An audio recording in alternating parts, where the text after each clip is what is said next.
Hi there! Ever wonder how plants eat? Today, we're going to learn about a magical process called photosynthesis. Let's get started. Plants need three key ingredients.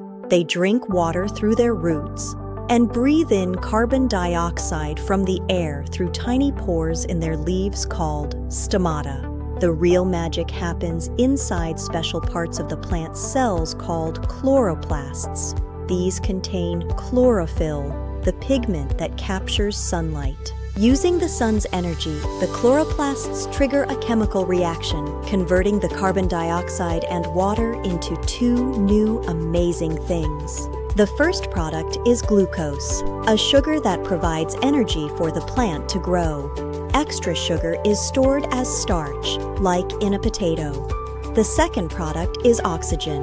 So photosynthesis gives the plant food to grow and gives us the oxygen we need to breathe.